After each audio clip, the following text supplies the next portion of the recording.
fire drill, nigga. This is not a fire drill, nigga. This the real thing. Gang, yeah. But that bitch at nighttime. Daytime she don't see me. Acting like an asshole. Pocket holding 50.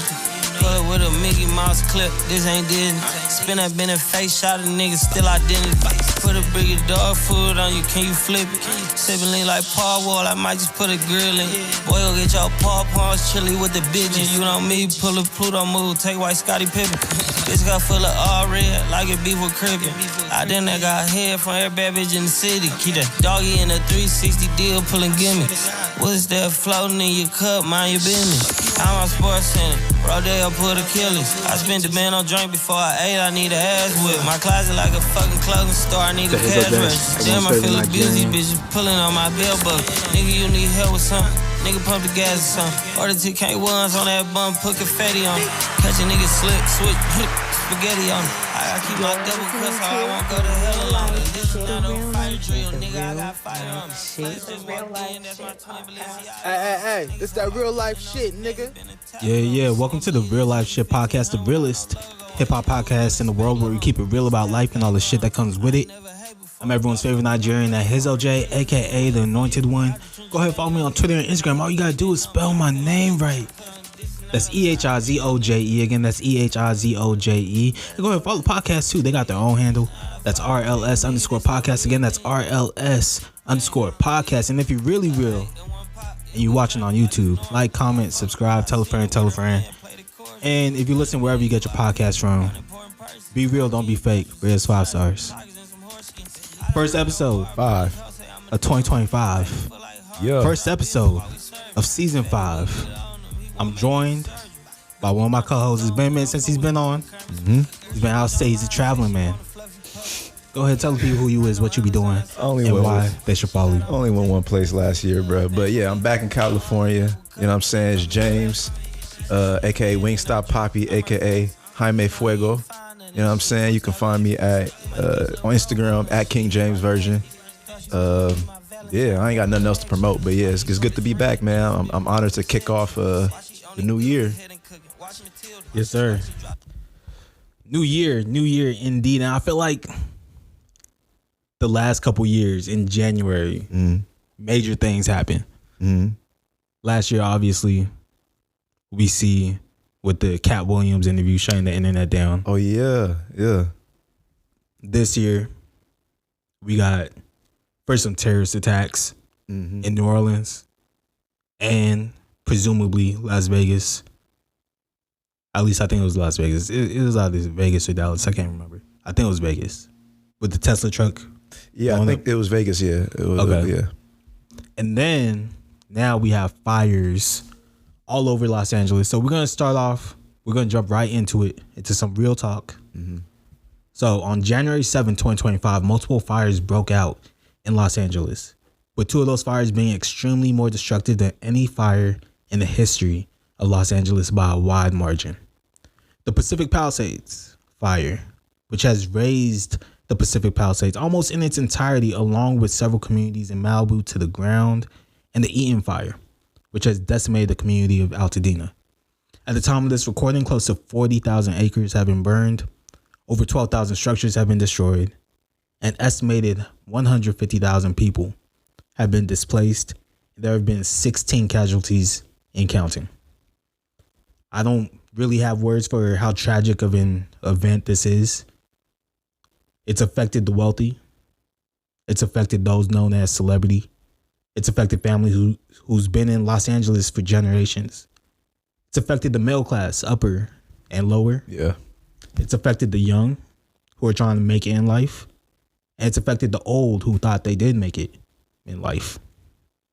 It's affected those who are already houseless, as the already contaminated air of Los Angeles has been borderline unbreathable in certain areas.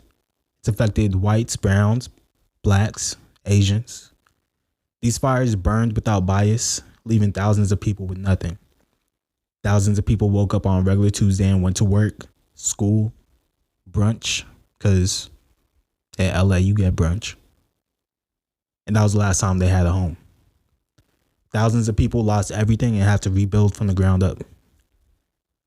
Some people have taken this time to politicize this tragedy, as they do most things, with misinformation about budget cuts and water shortages, attempting to place blame on the left and DEI initiatives, when in actuality, that $17 million number that you guys see, that they state was removed or cut from the 2023 budget moving into 2024, was made up of one-time costs.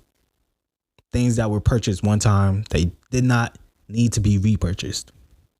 And that in actuality, in 2024, LAFD received $58 million more dollars in 2024 than they did in 2023. So instead of trying to be divisive, this is the time to show community. Volunteer, donate, pray. If you're not religious, share links to resources for those affected. Save the politicizing for after this ordeal is over. And help. And if you can't help, be kind. If you or someone you know has been affected by this fire, visit disasterassistance.gov. I'll put it in the description. Also, I have a link for free mental health services for those affected, and also a link of GoFundMe's for Black families who've lost their homes due to these fires, in case you want to donate. And a link to the LA Fire Relief Fund that will be responding directly to those affected. You got anything to say, James? No, you kind of covered most of it. Well said. My heart goes out to the 16 and counting people who've lost their lives due to these ongoing fires. It's terrible. I've never seen anything like this. I remember the night before, Monday night, I was just checking like the weather app. I saw something like life-threatening windstorm coming tomorrow. And I was like, life-threatening? How could a windstorm be life-threatening? Then I was like, oh, okay, like maybe it can start a fire or whatever. But I didn't think, and I fully expected like maybe some brush fires here and there. Yeah, because we've seen it before. Yeah, we've seen brush fires, Malibu. Yeah, always gets like homes always burn down. Yeah, and usually like they get pretty contained. But like I've never. They say the Palisades fire alone, not even the Eaton fire. The Palisades fire can go down as the costliest fire in U.S. history. $150 billion. Crazy, and currently, still counting. Currently, yeah, exactly. Yeah, my mom kind of explained it and broke it down for me because I didn't even really peep or realize. Like, I guess every year we alternate. Every wintertime we alternate between El Nino and La Nina. So like last wintertime was a relatively wet winter. Yeah, it was El Nino, and this year is La Nina, which is and this is one of the driest La Ninas we've had, combined with strong windstorms. I saw like an old Joe, I don't know if you saw it, but I saw like an old Joe Rogan podcast clip resurface of him talking to a LAFD firefighter. If there's a fire, there's nothing you could do, essentially. I'm saying that pretty much LA's been at mercy of the wind.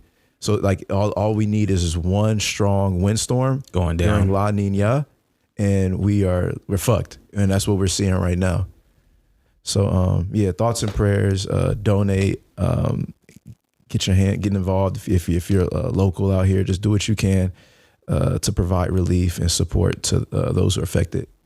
Yeah, it definitely felt like anything that could go wrong went wrong. Because even to contain the fire, right, helicopters and things that would normally be used to like drop retardant, right, or just water to expunge the fire, weren't able to take air. They were grounded almost immediately. I remember Tuesday I was chilling at work, and like I work in Santa Monica, and it was pretty windy Tuesday, extremely windy. Our building started like moving back and forth, and I remember people were talking about it. I was like, oh, that's something that's good. Like, you want tall buildings to, shift, move. You don't want it to be like solid, because that's usually when things start to fall.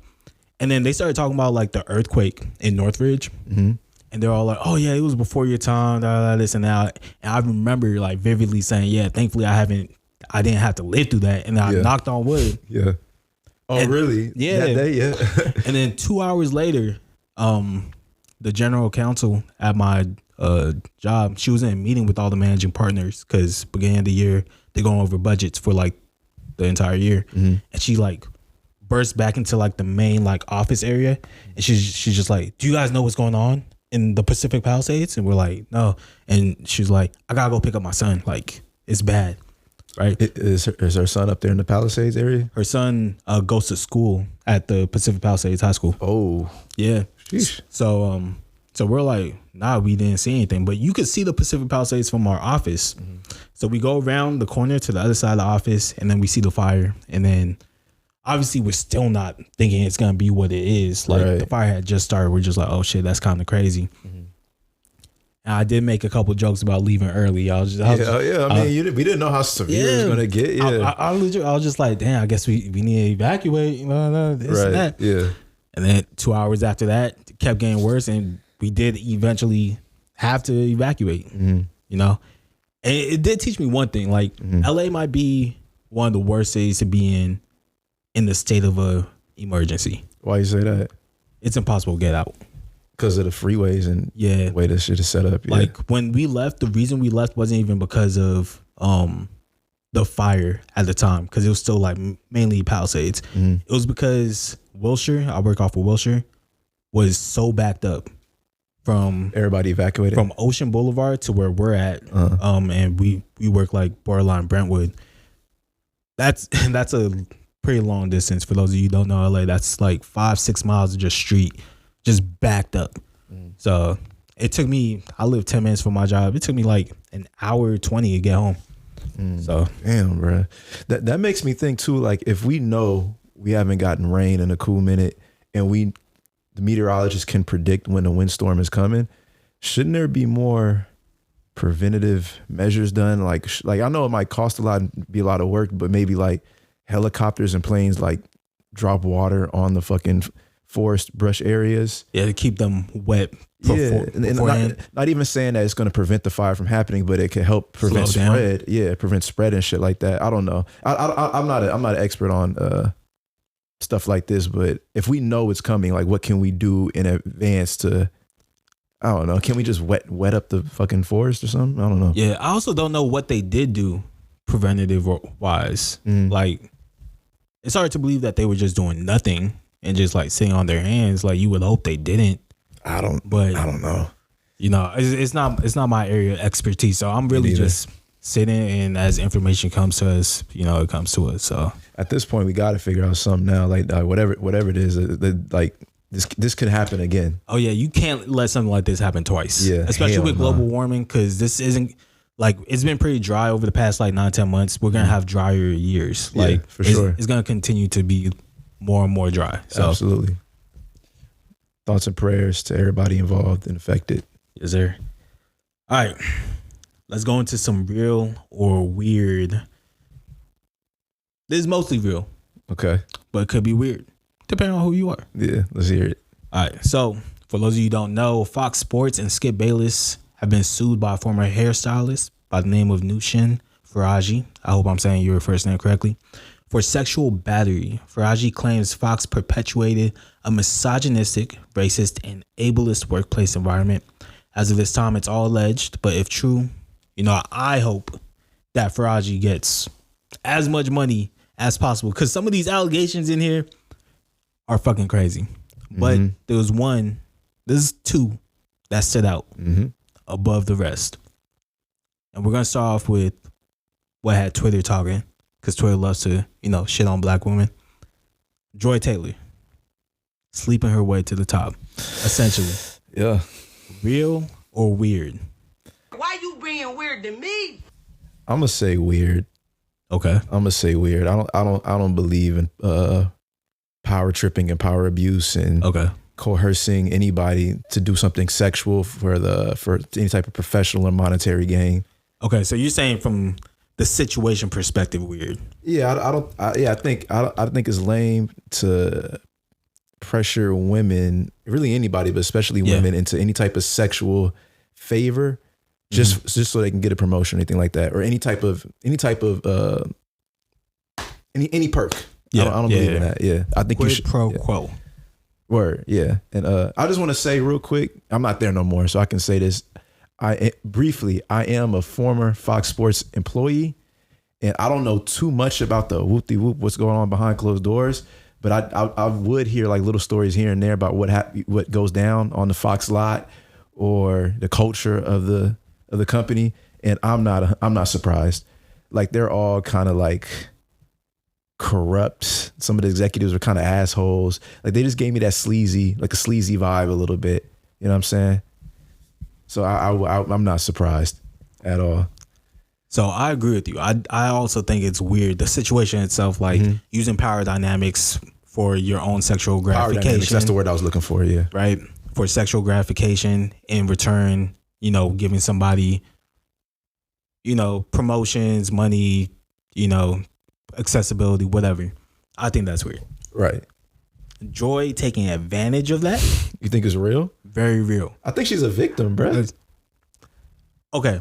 If you were able to give a female boss dick in return for being high up in the company, okay, cool. Yeah, I would do it. That's why I say it's real. That's all I'm saying is real. I agree she's a victim of circumstance. Right. But she also took advantage of it. And I think that part's real.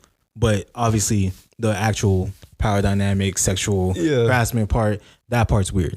That's all I'm saying. I'm trying to figure out how I want to articulate what I'm thinking without coming off like problematic. It's just as bad when it happens to men. Don't get me wrong. Yeah. I'm not gonna talk about men. I'm gonna just talk about me. I'm not tripping because I'm not tripping. You know what I'm saying? Yeah. Like, no, you know, if I don't want to do it, I'm just not gonna do it.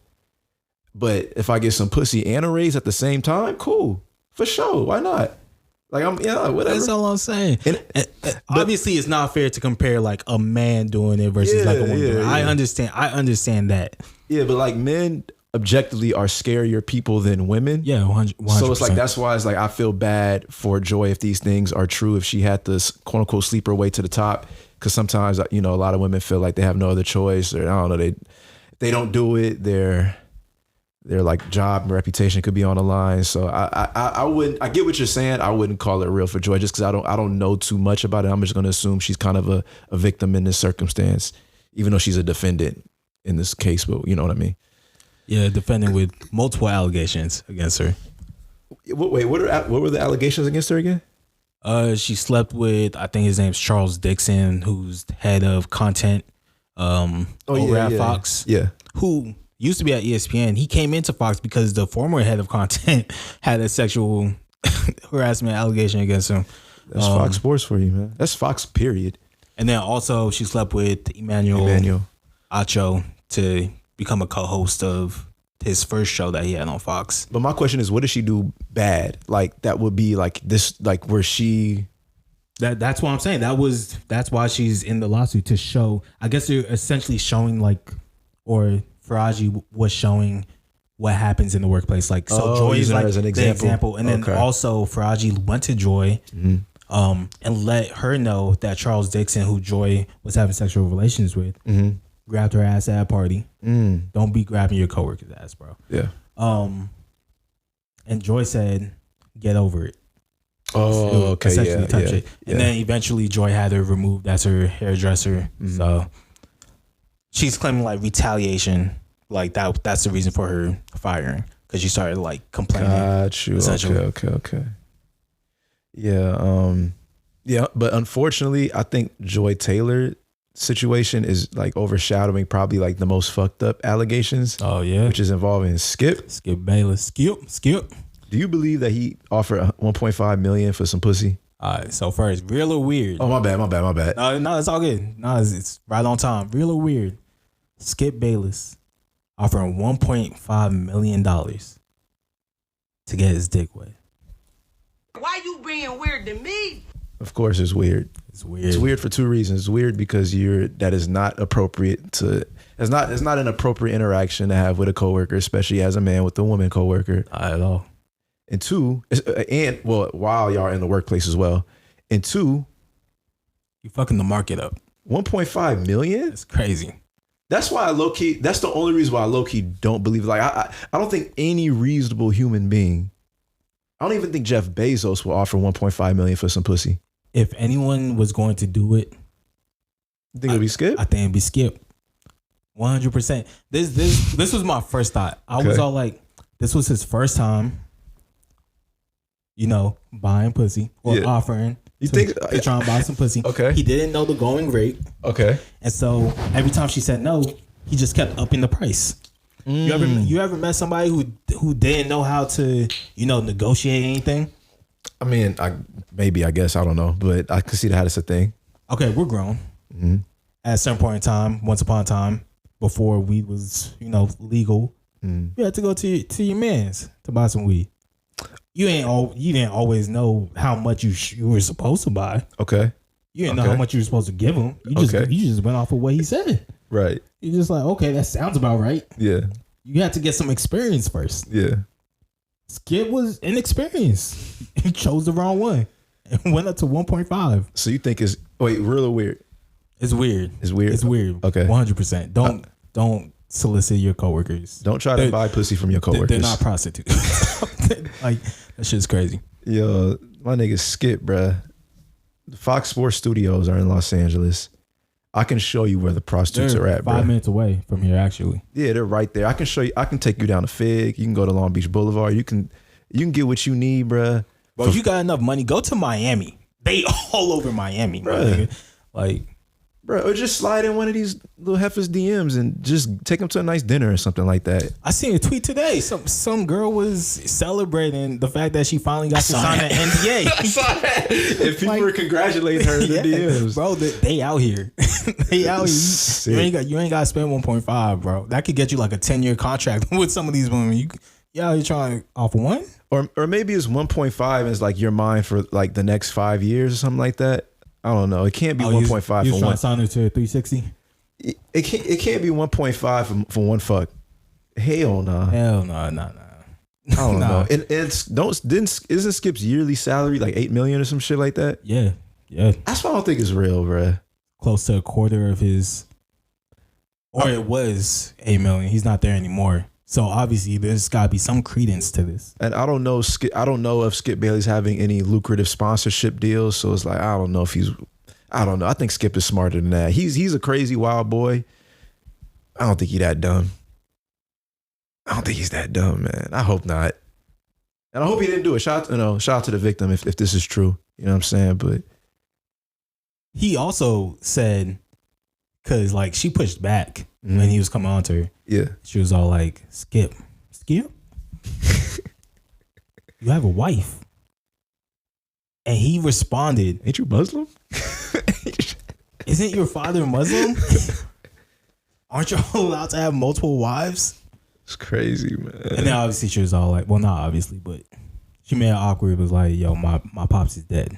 So, man.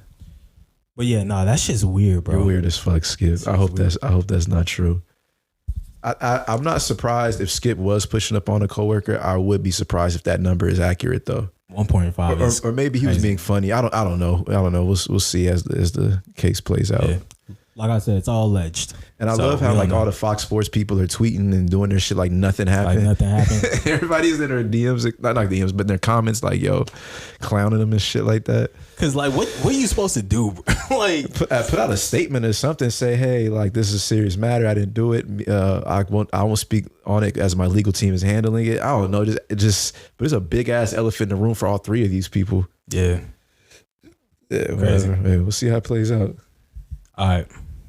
Next, we've talked about some serious topics, so let's unserious it a little bit. Just change up the tone. Yeah, Drake is back, or kinda back.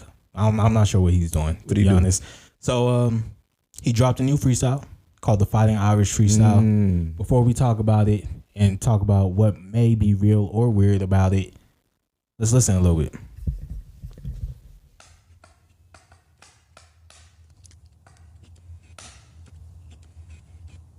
I'm recording. It's that real life shit, nigga.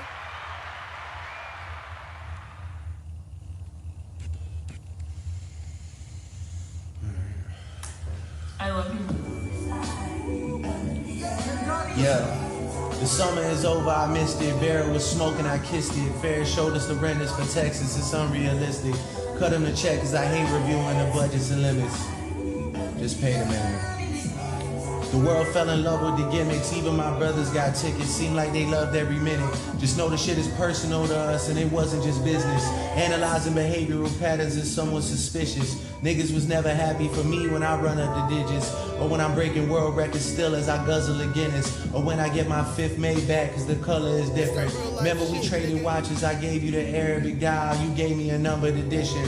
You would even check up on my son like a pediatrician. Sure convinced the gang that shit was rooted in love when it isn't. Show me how different we are, there's blessings in juxtaposition. I guess now you boys gotta abandon your summer tradition. Cold shoulders I gave in the Hamptons, it come with the distance. Figured we was always gonna be close like ovens and kitchens. I was sadly mistaken, the loyalty wasn't a given. It's all good. And niggas cry the blues for you saying it wasn't malicious. Talking about we family, well I'm not the cousin to visit. God forbid we ever gotta tarnish your public image. All that brother talk as if I really discovered a sibling. 6 degrees, my memories retrieving our humble beginnings. Niggas wanted trouble, grabbed a shovel and dug up some ditches. Cover my body in dirt, but that wasn't me. That wasn't me. That was a body double and we've done dozens of switches. Niggas tried to light the front gate up, it wasn't for Christmas. I said a prayer that morning for Sean and it wasn't religious. It came from a place of desperation and utter submission. Rapping was over for now, it came like a sudden decision. Alright. I don't give a fuck about you snakes and these other Really weird. Niggas started fucking. We passed by the bars. And we all Obviously, passing out together, my brothers just and give sisters. background. If you don't know, Drake and LeBron, pre-beef, extremely close. And we're talking like from 2009 when Drake was first coming up. I don't know if you remember the LeBron doc. Who's got the most to lose? It may not mean nothing to y'all. Yeah, when he used Forever for the Yeah, doc. yeah. So like they've been close even up till last year when Bronny unfortunately went down with his heart condition, and when he came back was being walked out by Drake at It's All a Blur tour. So like these are people who essentially have been close to each other for about 15 years, right? Right. He sees LeBron dancing to, you know, the Kendrick diss, calling him a pedophile. Right.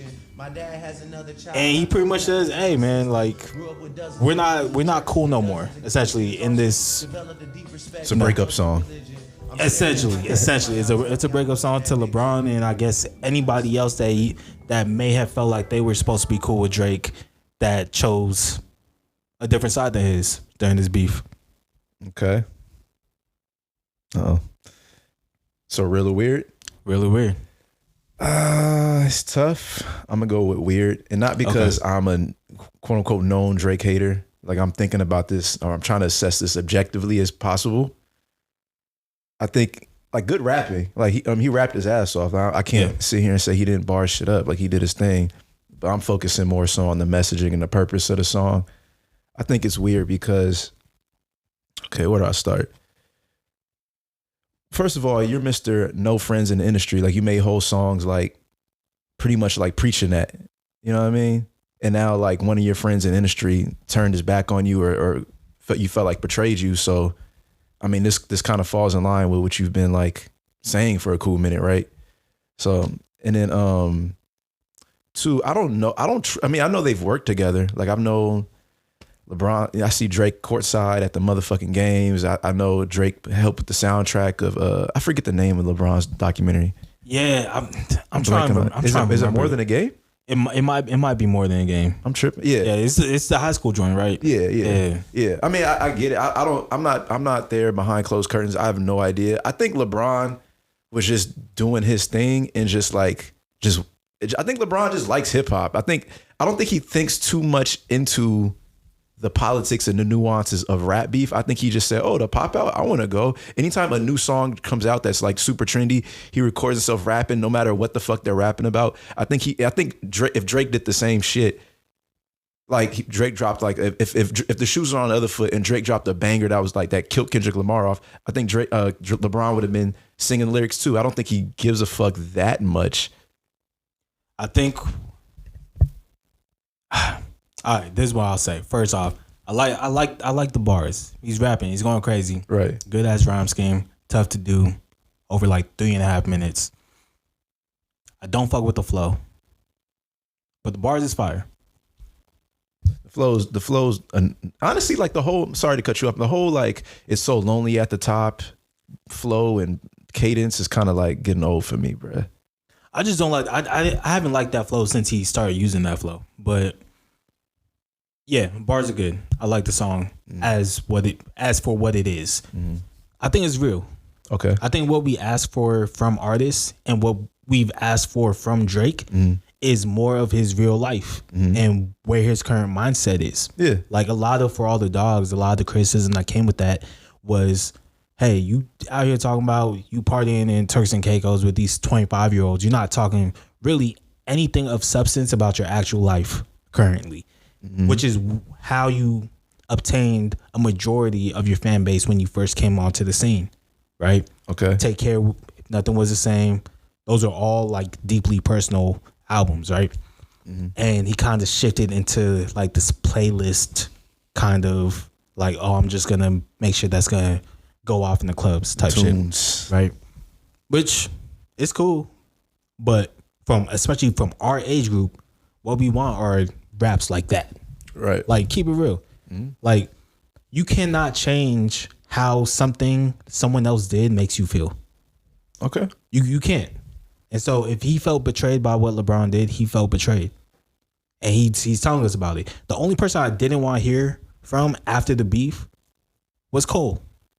Right, yeah. He could have held that. That was weird. That was weird to me. But this, I think is real. I wanted to hear where Drake is after losing the beef. The same way I wanted to hear Kendrick go on the victory lap after the beef, right?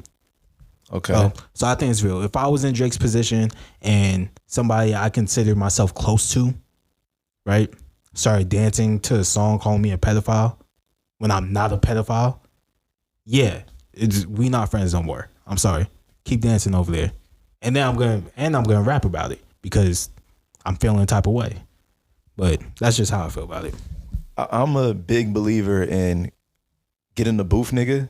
Yeah. You know what I mean? I'm a big fan of that culture, so I'm not mad at the fact that he made a song, like that he rapped about his experience, or his feelings. I just think his feelings is a bit pussy. And I think if it's true that he's implying that he's going to expose LeBron for cheating on his wife, that part was weird. I think that's breaking guy code. I respect like making a song and rapping like about your feelings. That's what art is supposed to do. It's self-expression. I just think his expression and how his stance on this is weird. And I think it's weird if it's true that he's implying that he's going to snitch on LeBron for cheating and doing what he did.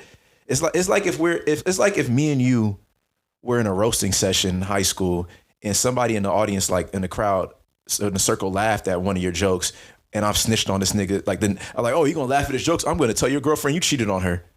Yeah. It's like, nigga, I'm not even in the shit. Like you that butthurt, nigga. That part was weird. The bar itself was kind of weird. I was just like, wait, like how you gonna like bring him down with you type shit. Yeah. But I would say the snitching on the wife part, because that kind of came in after, right? With the DMs that got leaked. Yeah.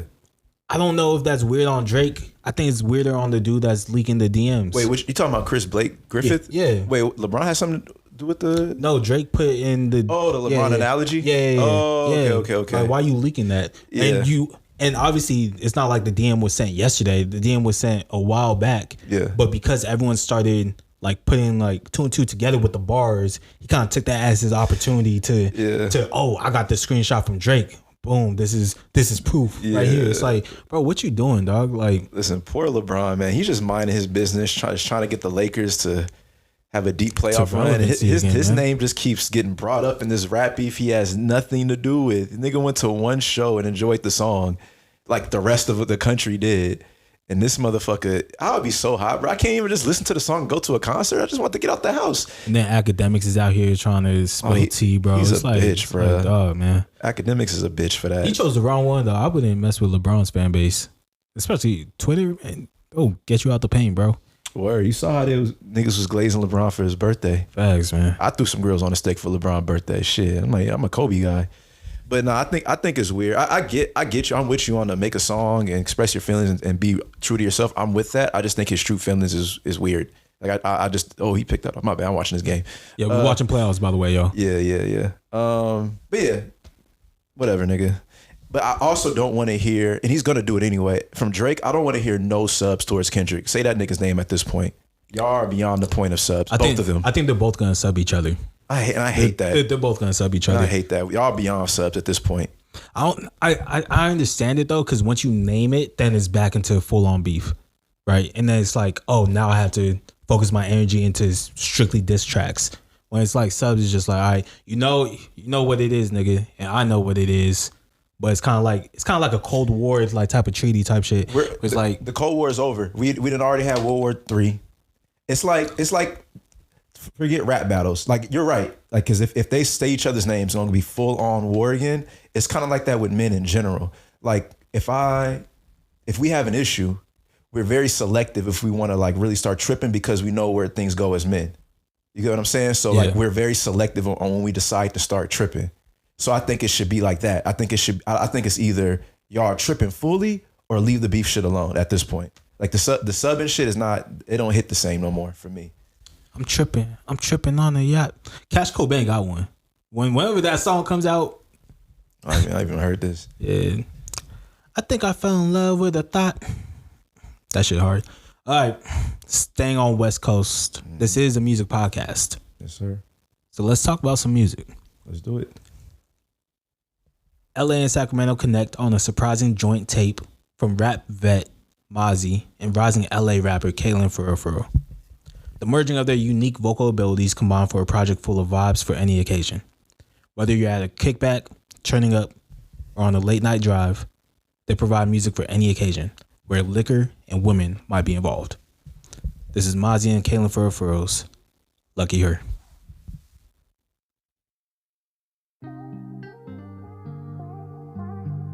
It's that real life shit, nigga.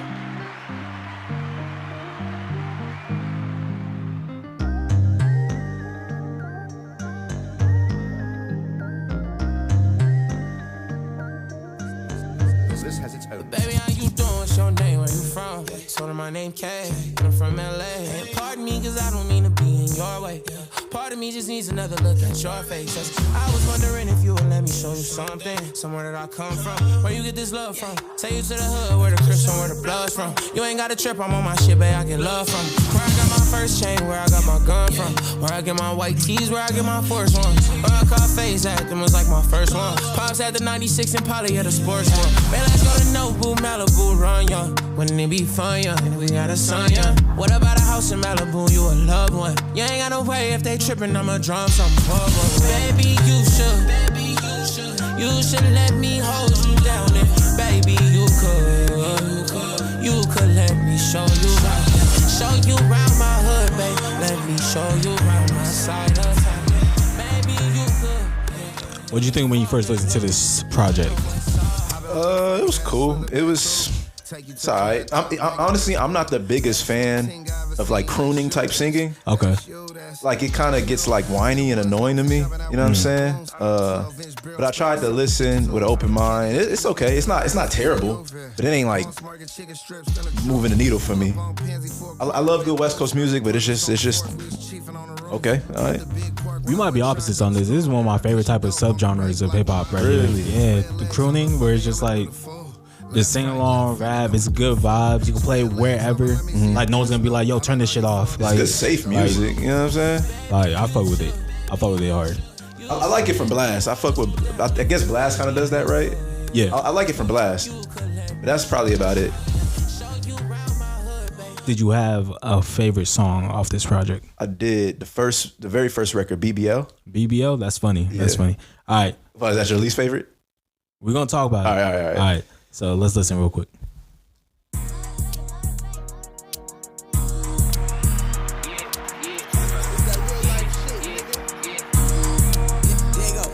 Hey, Louis purse, Benz keys, that's what bad bitches like. First class, B&B, that's what bad bitches like. Yachts and a jet ski, that's what bad bitches like. I go put that baggie on life, the bad bitches tight. Maybachs, Rose C, that's what bad bitches like. Nobu, floor seats, that's what bad bitches like. Scamming with an AP, that's what bad bitches like. I go put that baggie on life, the bad bitches tight. Flow seats, Foski, that's what bad bitches like. Spoiler on the first night, that's what bad bitches like. Phone I got on all this ice, that's what bad bitches like. She can tell I'm living right, sex fifth, private flight. Pretty bad bitch, she got her own money.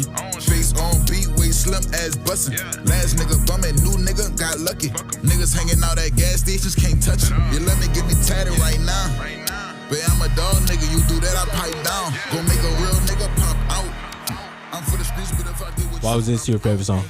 This is some cool shit. I go club hopping to. Like when I'm in my car and I'm going to the next spot and I'm low key a little lit. Don't drink and drive. Don't drink and drive. Hypothetically, if I were to drink and drive, Just like if you happen to do it. if I were to hypothetically drink and drive, which I would never do, when I'm going to the next spot when I'm going to the after hours spot, when I'm a little tipsy, there's some shit I throw on in between. You know what I'm saying? Yeah, I feel that. It's cool. And I like a good. I like Rob 49's verse on here. It was a nice touch. You know what I'm saying? He brought that energy. I don't dislike this song, really. Okay. And I do think this is like one of those songs, like if you're outside and it comes on, like all the women are gonna start throwing ass too, like. Yeah. And I'm always down for that. I'm always down to catch some, you know. It's cool vibes. But compared to everything else on the project, it just wasn't for me. Okay. That's all. My favorite song. Eggs in the Morning. Oh, I like this one too. It's that real life shit, nigga.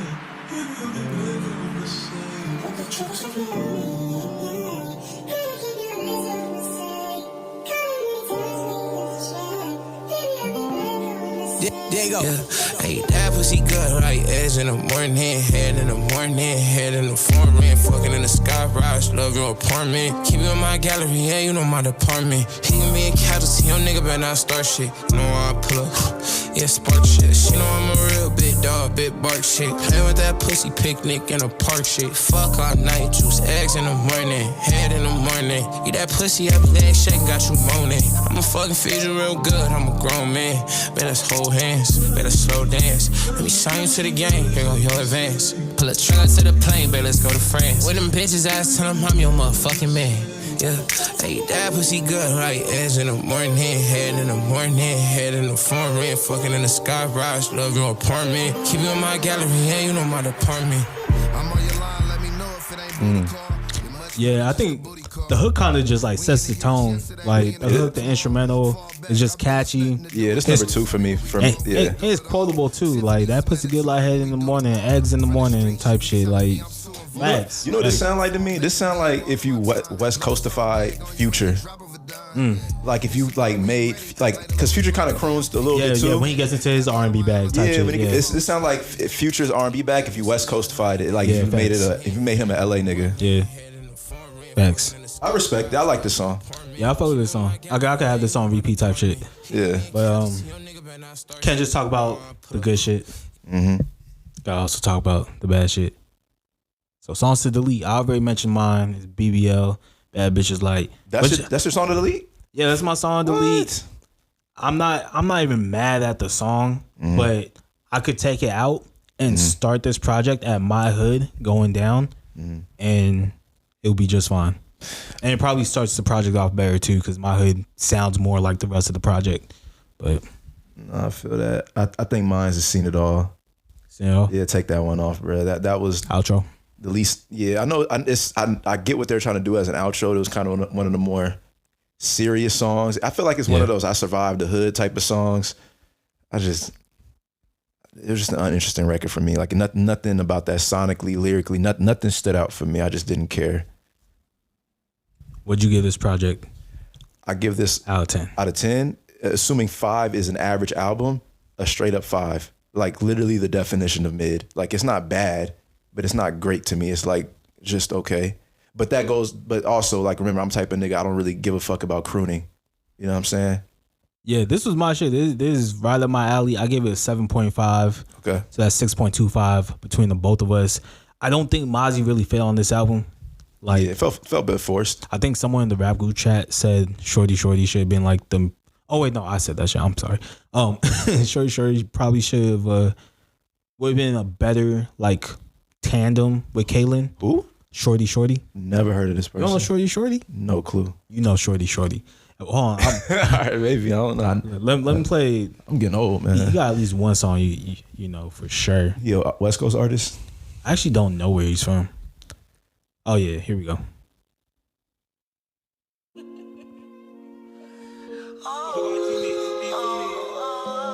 I know you know this song. I'm listening. Hold on.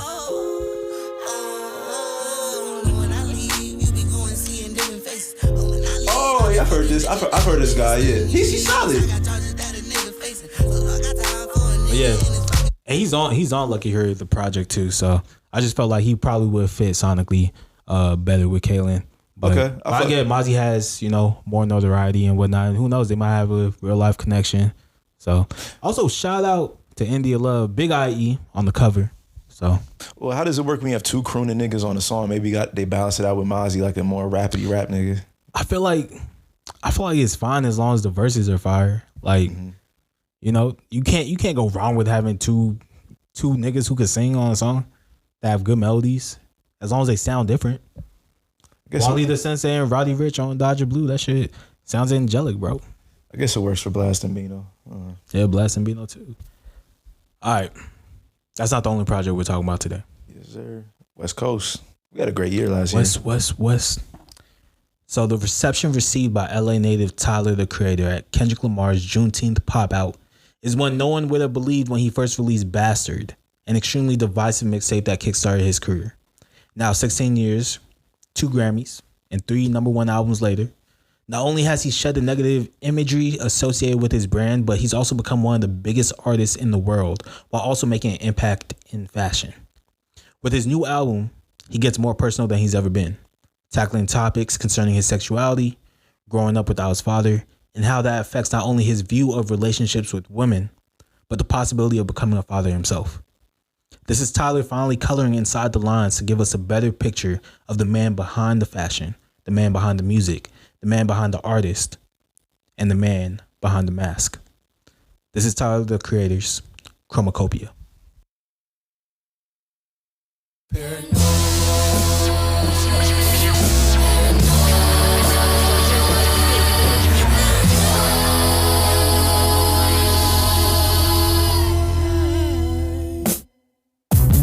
Things feel out of order.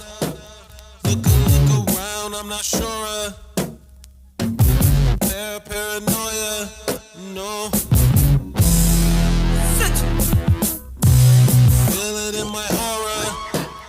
Living between cameras and recorders. These but can't afford ya, no.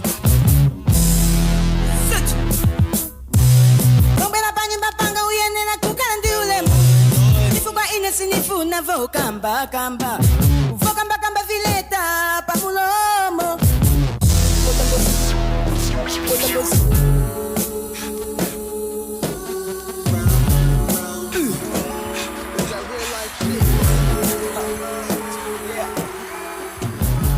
All right, how'd you feel when you first listened to this album? Loved it.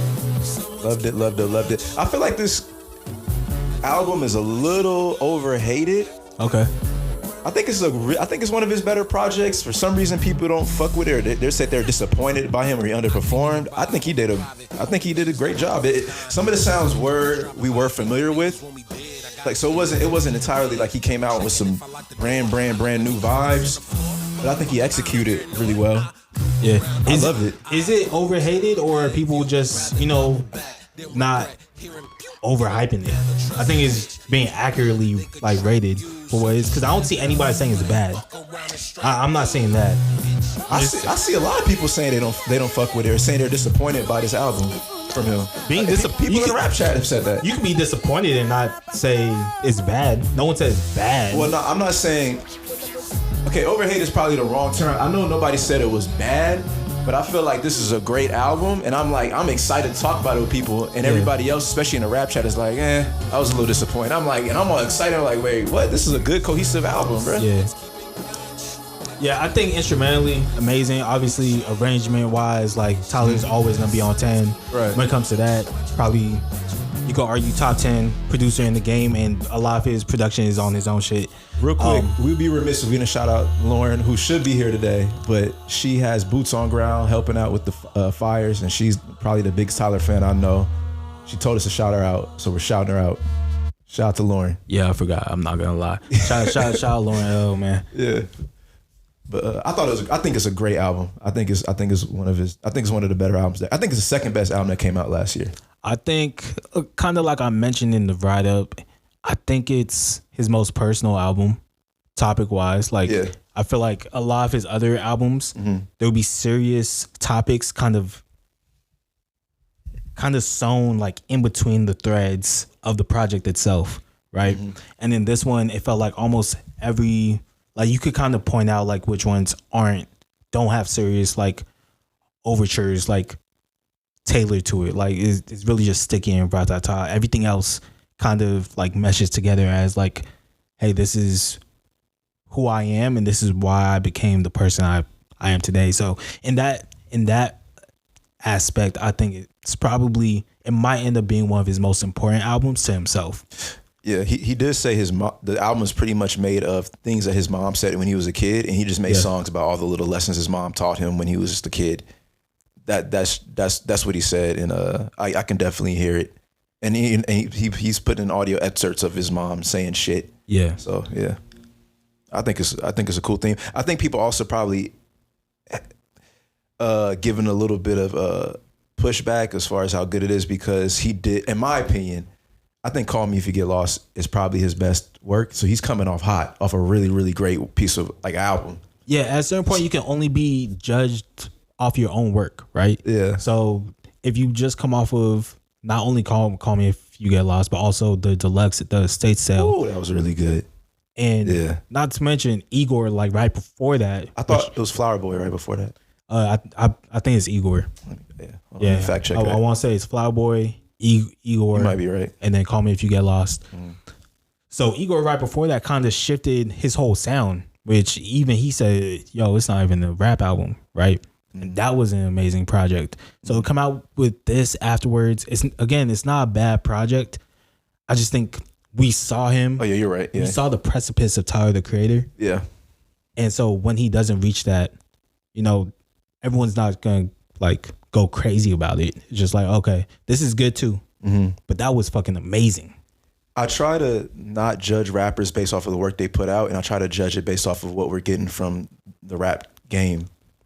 You know what I'm saying? Like I feel like it's a little unfair, like to judge good albums because and say this isn't as good, this isn't it, because somebody's putting out great shit. For example, when I was at Cal State Fullerton, when we were students at Cal State Fullerton, I wanted to be a journalist. I wanted to be a TV news producer. So one of our classes, we had to like make news packages, like videos, like 2 minutes, 2 minutes and 30 second like news packages that you'll see on TV. Yeah. And I used to be like super passionate about that. I used to like not to toot my own horn, I used to make really, really fucking good packages. Like I used to get A+ on my shit.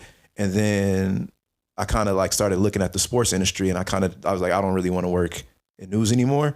So on my next news package, I purposely gave like B or B+ work, because we had a whole criteria that we had to like check off.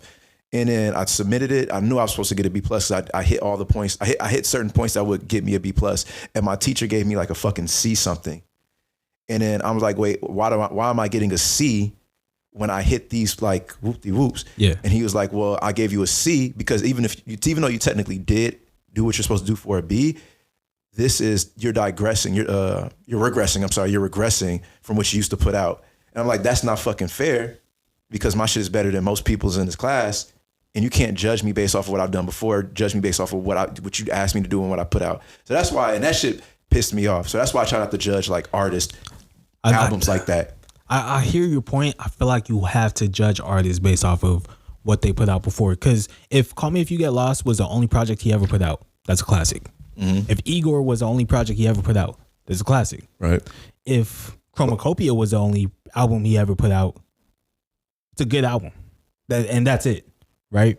So I do think that once an artist shows you that they're capable of going to like a certain level, it's noticeably different when they don't reach that level. I feel like I get what you're saying, but the only reason I'm not fucking with that is because it will make me. I feel like right now there's not too many rappers compared to like what we've experienced in our childhood that are putting out quality albums that are like they're putting some type of effort into it. I feel like nowadays it's just a collection of songs. So, see, I disagree. I think this is probably the most we've ever seen when it comes to just quality music Yeah, ever? I think 90s was like from like top to bottom. 90s you only had like people just rapping on boom bap. I'm talking about like you got niggas like Smino, you got niggas Kendrick, obviously the big three, right? And then you could have artists like Rhapsody, who has no fanfare essentially, and I think she had one of the best rap albums last year. And I don't think you were getting that. You couldn't go like 20, 25 artists deep in the 90s. It was you could for sure. I don't think so. They were all putting out essentially the same album.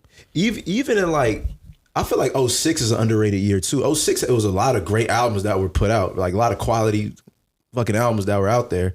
Anyway, what I'm saying is that like for me, I think it is a lot of. I mean, I get it, like the Rhapsodies of the world, but that's not like they aren't like leading they aren't on the forefront of rap. Like you kind of like got to do some like digging for that. Where compared to like the 90s, like they were the face of rap. Like that was the norm. Okay, even artists like Don Toliver. Like Don Toliver has not missed since he's been out. Like I'm not the Don. I'm not familiar with Don Toliver's album, so I can't really speak on that. But all I'm saying is I think Tyler is doing something unique and contribute something rare to the rap game, and I don't want to downplay it just because it's not as good as what he's like the greatness he's put out before. Because I feel like I'm just trying to appreciate him while we have him. You know what I'm saying? Yeah, I appreciate him too. But it was a good album, and it's okay for an album to just be a good album. I think it should be okay for artists to just put out a good album. Okay. Not every album has to be great or amazing. I personally think it's a great album. I'm not gonna lie. I thought it was solid. All right. So let's go into favorite songs. Mm-hmm. What was the best song on this project? My favorite is probably "Darling I." That was also my favorite song. Yeah. So let's listen a little bit.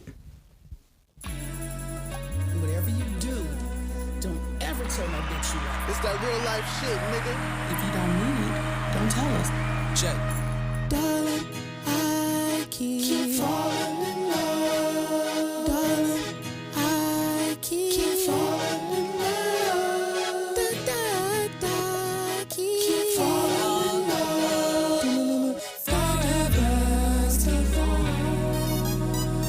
Come on. Ooh, I got a problem. I don't know if I can shake. Oh, they wanna tie me down, but it's just my brain. I can't sign the dotted line. Just how long is forever? It's too long. Darling, I keep falling in love. Darling, I keep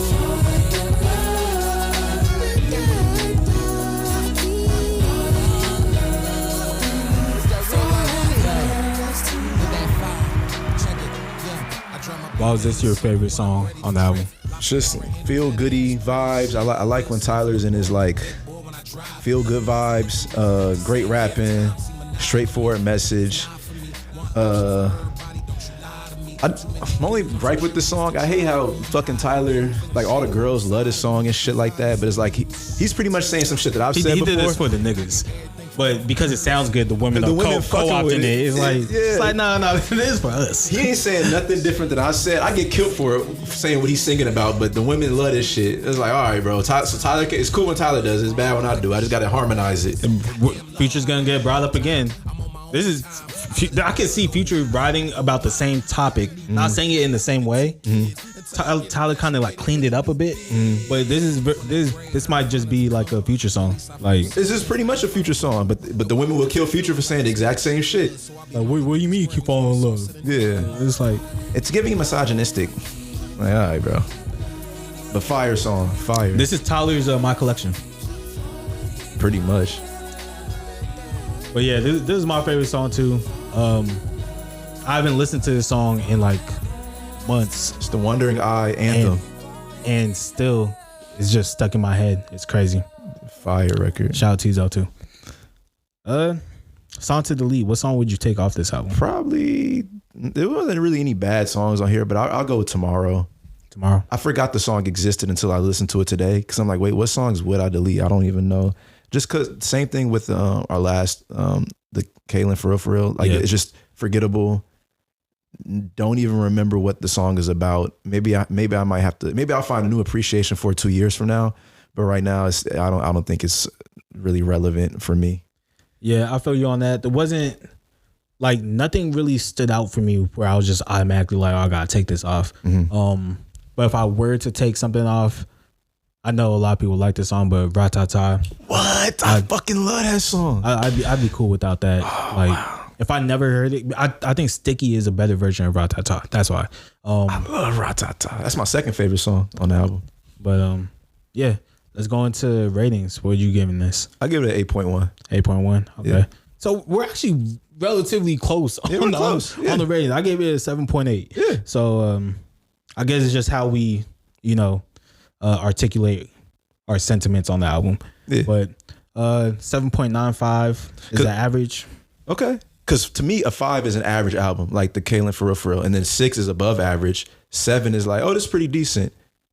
8 is like, this is good / great. 9 is like, this is a certified classic, and then 10 is like, this is perfect. So that's why like an 8.1 for me. Yeah, once I get into like the 7s, especially the high 7s, that's when I get into the not everybody can make this. Right. Like it's like, okay, like one of one type things. And then when we get into the 8s, it's like not only is it extremely unique and like great musically, but you're excelling way past your peers. Like it's a standout. Like I'm gonna choose this album over most other albums. And then 9s, like you said, that's when you start getting into classic territory where it's just like this is gonna live forever, But yeah, shout out to Tyler, man. He's on a run right now. Yeah, and this is his highest selling album so far in his career, right? 324 first week. Yeah. Yeah, I'm not sure where it's at right now, but and shout out to Camp Flog. Shout out to Lauren too. She dragged me to my first Camp Flognog. I don't know if you've been, EJ. I used to be a mainstay at Camp Flognog. Shout out to everybody from the IE who used to mob up with me. Yeah, I went like 2-3 years in a row. Okay, yeah. Retired after. It's a vibe. Yeah. The only thing about Camp Flognog is usually like the same artist. So after you go like a couple times, you're just like, all right. Right, right. Yeah. But yeah, Flognog's fire. Flognog is fire. Let's stay on Tyler, man. Let's go in top 5s. Top 5. I still haven't uploaded the sound. I promise I'm gonna put the sound on here. Top 5. You got like a top 5 drop? You remember Grammys, Future and Drake? Yeah. And then Future's like top 5. Yeah, I'm just gonna add that in there. Let's go in top 5 Tyler the Creator albums because he's at that point of his career. Oh, I have 6 because I think he has 6 albums. Well, it's a top 5 list. All right, so I got so whatever that number 6 is, knock it out. So yeah, he's at that point of his career where he has enough music out to where you can actually have discussions about what are his best albums. So want me to say mine first or how you want? Yeah, run from 5 through 1 and then we'll talk about it. I'll say Wolf is my number 5. Wait, yeah, 5 through 1, right? Okay, yeah, Wolf is my number 5. Cool album. Nothing that I go to a lot. I'm looking at the track list right now. I Fucking Hate You. Love that song off that album. And I love Answer. Run through the list first and then we'll go back. Okay, my bad. Okay, Into Molly's fire. I got Wolf at 5, Goblin at 4, Chromacopia at 3, Flower Boy at 2. Oh fuck, I forgot Igor. Same list. Actually, fuck. Okay, I'm gonna go Goblin at 5, Igor at 3. Sorry, Goblin at 5, Igor at 4, Chromacopia at 3, Flower Boy at 2, Call Me If You Get Lost at 1. Okay. Why that order? You could dive into it now. So I know you said Wolf, only a couple joints kind of like stood out to you. Yeah. But what about the rest? So I had Igor at... I'm surprised Goblin made it into your top 5, actually. Goblin reminds me of high school. And that's when Tyler was just super raw. He wasn't like as polished as he is now, obviously. Yeah. But I went back to look at the track list, and it's a lot of records on there that I love and still live with to this day. I'll never forget my first time hearing Yonkers and seeing the video. Just like I feel like he was just ahead of his time at the time, and it just brought back nostalgic feelings. I'm a little biased. Igor was cool. Like, Igor was technically a good album, but it just didn't resonate with me that much. I just didn't like. I didn't really run back to it, even though he has some bangers on there like Earthquake. Chromacopia, we kind of just talked about it. 8.1, pretty decent album.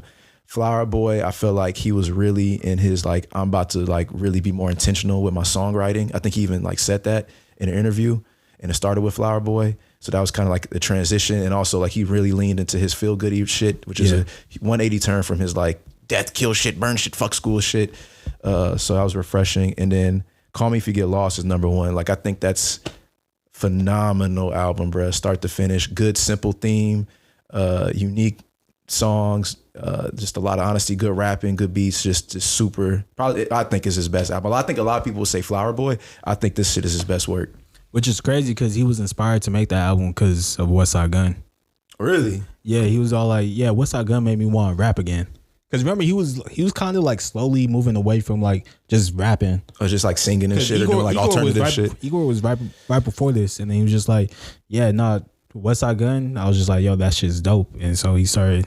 That's probably why I like it, because this is one of his more like hip hoppy shit is recent. You know what I mean? Easily his most. Yeah. My top five. Tyler the Creator projects, albums. Number 5, I got Cherry Bomb. 4, Flower Boy. 3, Wolf. 2, Igor. And then 1, Call Me If You Get Lost. Cherry Bomb. I feel like Cherry Bomb was like when he really first started like getting to like his arrangement bag, and you could see the production like start to develop. Yeah, right? yeah. He was being like super experimental. Even some of the shit didn't work, but it was like I get what he was trying to do. Yeah. I think Smuckers is on that shit too. Yeah, which is fire. Yeah. 4, Flower Boy. I liked it. It was cool. Flower Boy had 4. It was a little too. It's kind of little. It was a little corny in me. Really? Yeah, a little too sing-songy. I don't think he had hit like the equilibrium he needed just yet. Because after that, I feel like a lot of his like singing tracks started to hit. I think off Flower Boy, See You Again was like the only one that really like stuck with me. I was just like, okay, this fire. 3, Wolf. First joint after the Goblin and Bastard tapes. I don't know. It was just good. It was just good vibes. It felt like it was easy. It felt like it was natural for him. Like you mentioned a couple. I Fucking Hate You. It was fucking amazing. 2-Seater was really good. That's when he first started like going to like different personas. Right? I forgot what his persona was on Wolf, but they would call him like T or some shit like that. Yeah, and that's when we first started to see like the character building essentially in Tyler the Creator's universe. So I fuck with Wolf. 2, Igor. I think this is probably the best character he's made. Right? With the wig and all that shit. It felt like it was like a different person, like down to like the music. And I feel like I could just press play on Igor all the way through. And it's just gonna sound really amazing. Like I'm not gonna stop it at any point. And 1, Call Me If You Get Lost. I think it's easily his best project. I think it's a classic. Yeah. I don't think anyone could deny it either. So I think a lot of people will say Flower Boy. I've when people talk about best Tyler albums, I see Flower Boy a lot though, bro. I think that's just nostalgia. Nah, I don't know, man. I don't know. We gotta do a poll or something. It's got to be nostalgia. I agree with you, but I see Flower Boy a lot, bro. Shout out to Tyler. Shout out to my nigga Tyler.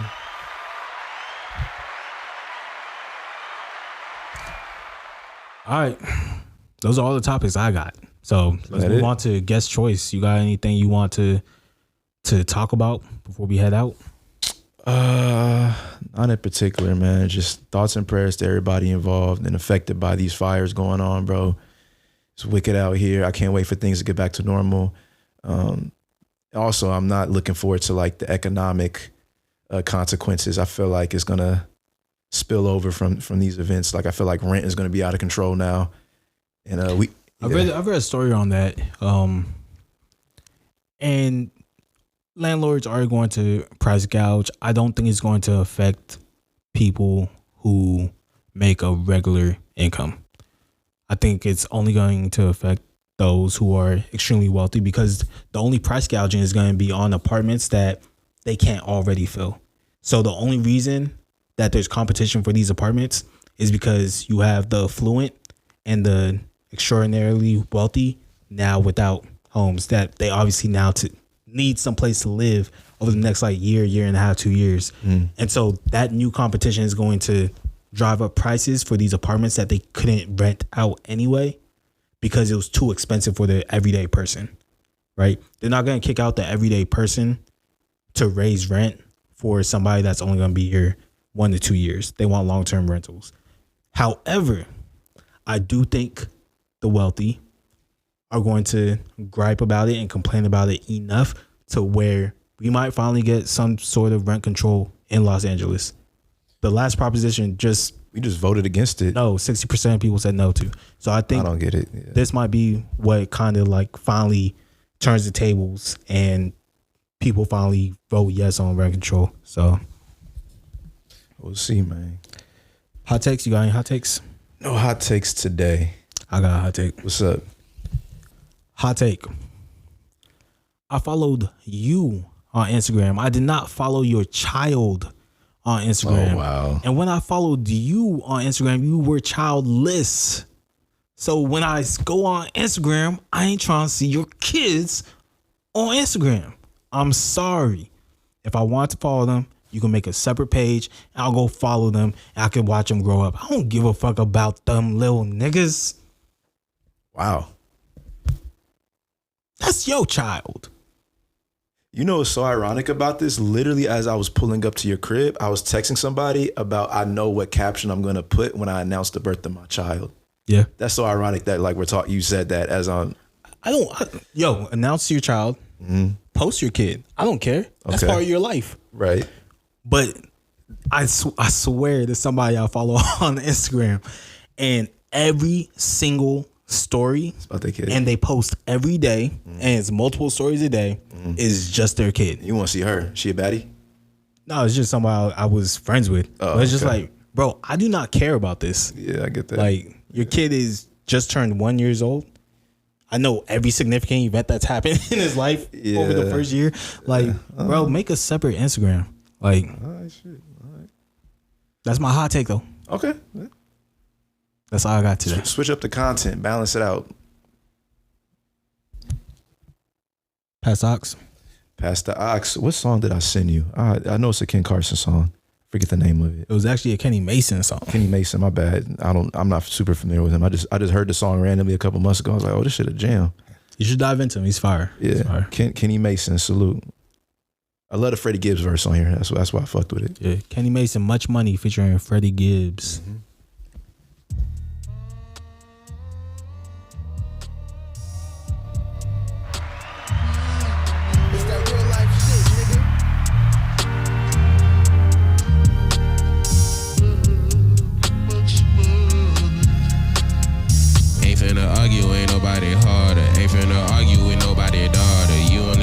Somebody spoils you. You only bossed up when nobody charging. I only tilt whenever I started. Look where we at, cause I know where we started. Miss me with static, you know that we brought it. It's automatic like those at the Target. Told it at Target, won't miss a target. With that little beam on it, won't miss a Martian. With that little beam on it, won't miss a marble. Call a little demon, he gon' hit your marble. Put up my finger and finger a goddess of Venus. I'm eating out even a garden. Ain't no more eating out, we getting leaner. Now niggas been reading, now we getting smarter. Even the odds and get even harder. Seeking these bras and need a menage.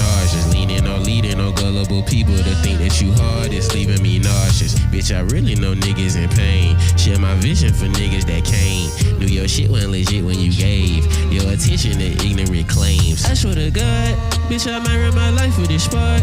I can tell out the top he will flood. I can tell how he talk he a fraud. And these niggas wanna die for the squad. Bet these niggas wanna die for the squad.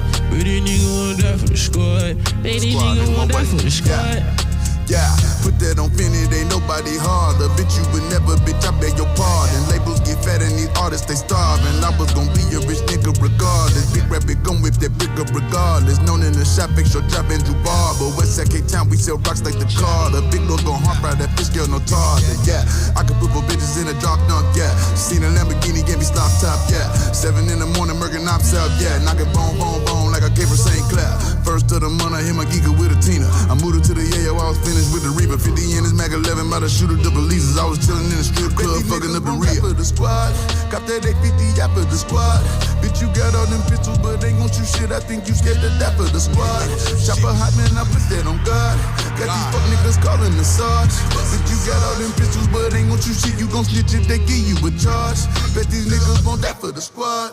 Bitch, I might run my life with this spark.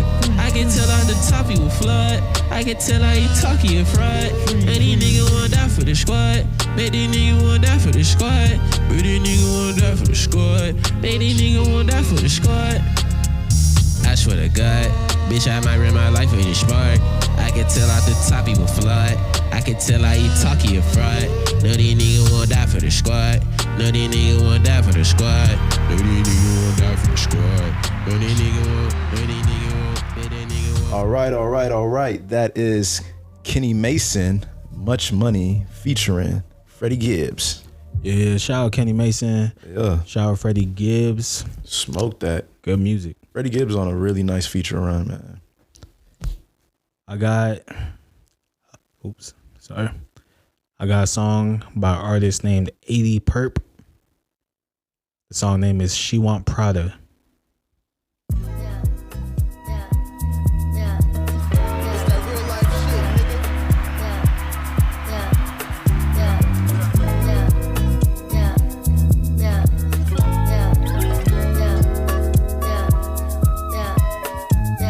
So long, been searching for you so long. She said she want products. I don't even want that kind of love. I can see it. I'ma break that down. I don't want no doubt when I come around. I believe it when you make that sound. All your neighbors know whenever it's going down. I'm alive for so long. I don't want something I don't want. I just want something to hold on, yeah. And I like the way you are. I like the way you wanna be. And I like the way you are. But I tell you from the start, I'm playing games with you. I like the way you haunt me.